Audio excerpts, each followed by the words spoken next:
हर हर महादेव मित्रों। केदारनाथ के कपाट बंद होने के बाद लगाए गए सीसीटीवी कैमरे, फिर उसमें जो रिकॉर्ड हुआ उसे देखकर सभी के होश उड़ गए। मित्रों, केदारनाथ एक चमत्कार से कम नहीं है। केदारनाथ मंदिर हर वर्ष 6 महीने बंद और 6 महीने खुला रहता है। इस मंदिर में अनेकों चमत्कार देखे गए हैं और उनमें से एक एक चमत्कारों के बारे में हम आपको आज बताने वाले हैं, जिसे सुनकर आपके भी होश उड़ जाएंगे। मित्रों, आपने ऐसे चमत्कार ना तो सुने होंगे और ना ही देखे होंगे। केदारनाथ में हर वर्ष अनेकों श्रद्धालु आते हैं।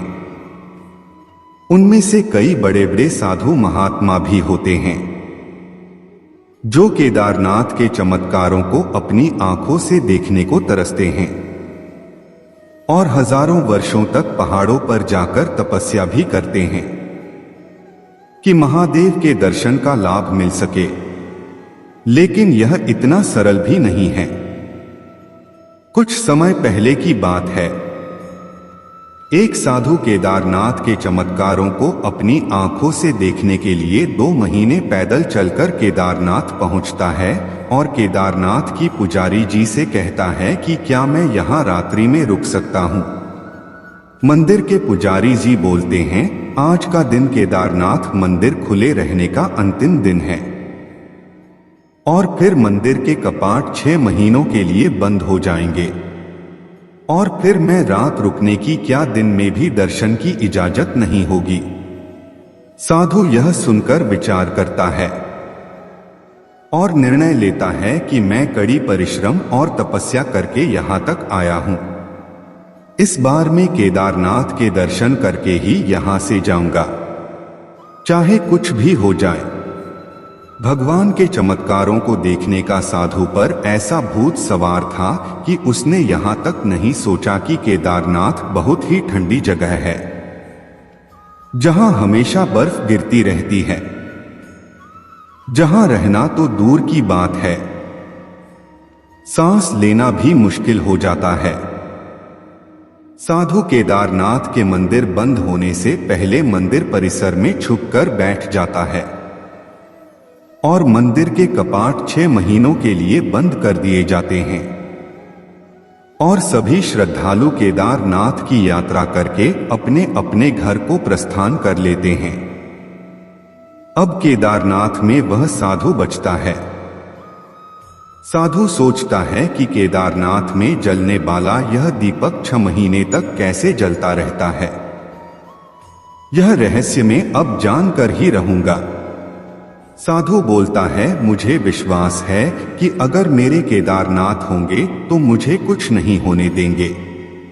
यह सोचकर केदारनाथ मंदिर के भीतर 7 दिन पूरे हो गए और साधु के खाने की सामग्री भी खत्म हो गई।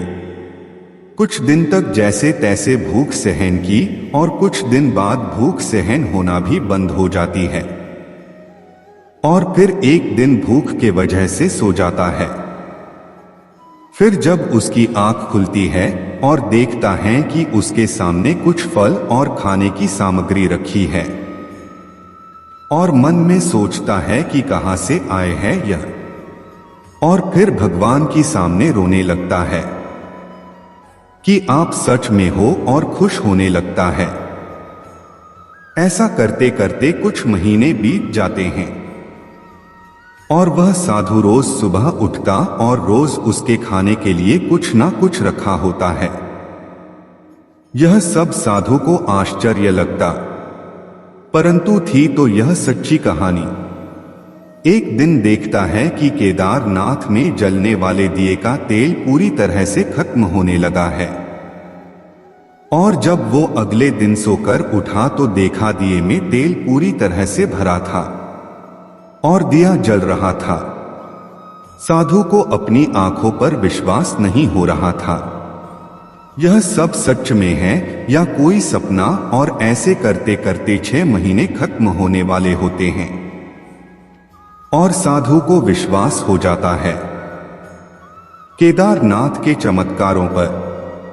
साधु हमेशा के लिए वहीं रहना चाहता है। केदारनाथ के चरणों में जैसे जैसे समय खत्म होता जा रहा था, तो साधु को केदारनाथ से दूर जाने की पीड़ा सताए जा रही थी। साधु को ज्ञात था कि केदारनाथ मेरे अंदर बस चुके हैं और अब उसे उनसे कोई दूर नहीं कर सकता। फिर आखिरकार वह दिन भी आ गया जब केदारनाथ के कपाट 6 महीने बाद खुलने वाले थे। साधु मंदिर में बैठ उसे 6 महीने के बारे में सोचने लगा। उसने कितने चमत्कारों को अपनी आंखों से देखा। साधु का जीवन धन्य हो गया। इतनी कड़ी ठंड में उसका बाल भी बांका ना होना, उसको प्रतिदिन फल मिलना, दिए का तेल खत्म ना होना, यह सब उसकी सोच से भी परे था। और वह केदारनाथ का बहुत आभारी रहेगा कि उसने उसे एक नया जीवन दिया। यह सोचते सोचते साधु अचानक से बेहोश हो जाता है। और अगले दिन जब सुबह होती है, मंदिर के पुजारी 6 माह बाद जब पट फिर से खोलते हैं और वह देखते हैं कि मंदिर में कोई बेहोश पड़ा हुआ है, और यह तो कोई और नहीं वही साधु है जिसे 6 माह पहले केदारनाथ के मंदिर में एक रात गुजारनी थी, और यह देखने के लिए कि साधु ने मंदिर से कुछ चुराया तो नहीं है, और वह 6 महीनों तक अंदर कैसे रहा। यह सब घटना देखने के लिए केदारनाथ मंदिर में सीसीटीवी को देखा गया, जिसको देखकर सबकी आंखें चौकन्नी रह गई।